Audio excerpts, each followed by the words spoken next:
കൊച്ചിയിൽ MDMA-യുമായി production controller പിടിയിൽ. തലയോലപ്പറമ്പ് സ്വദേശി വിശാൽ സോമനെയാണ് ഡാൻസ് ഓഫ് സംഘം പിടികൂടിയത്. ഇയാൾ താമസിച്ചിരുന്ന ലോഡ്ജിൽ നിന്ന് 5.6 ഗ്രാം MDMA പിടികൂടി. ശ്യാം പ്രസാദ് ഉത്തമൻ വിവരങ്ങളുമായി ചേരുകയാണ്. ശ്യാം, എങ്ങനെയാണ് ഇയാൾ പിടിയിലാവുന്നത്?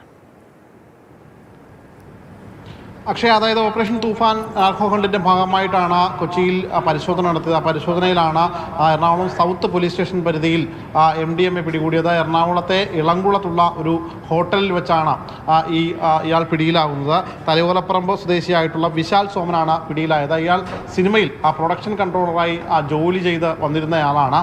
ഇയാൾക്ക് മുൻപ് കഴിഞ്ഞ ദിവസങ്ങളിൽ ലഹരിയുമായി പിടിയിലായ ആളുകളുമായിട്ട് ബന്ധമുണ്ട്. കഴിഞ്ഞ ദിവസമാണ് ഒരു ജിം ട്രെയിനറായിട്ടുള്ള കെവിൻ, അതോടൊപ്പം തന്നെ സാദിഖ് എന്നിവർ പിടിയിലായത്.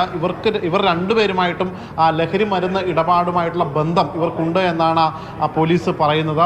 ഇവരുടെ മറ്റ് ലഹരി ശൃംഖലകൾ ഏതൊക്കെയെന്ന് പോലീസ് അന്വേഷിക്കുകയാണ്. എറണാകുളത്തെ ഡാൻസ് ഓഫ് ടീമിൻ്റെ നേതൃത്വത്തിലാണ് പരിശോധനയും അതോടൊപ്പം തന്നെ പ്രതിയെ പിടികൂടുകയുമൊക്കെ ചെയ്തത്. 5.4 ഗ്രാം MDMA ആണ് ഇയാളുടെ പക്കൽ നിന്നും കണ്ടെടുത്തത്. ശരി, ശ്യാം പ്രസാദ് ഉത്തമനാണ് വിവരങ്ങൾ നൽകിയത്.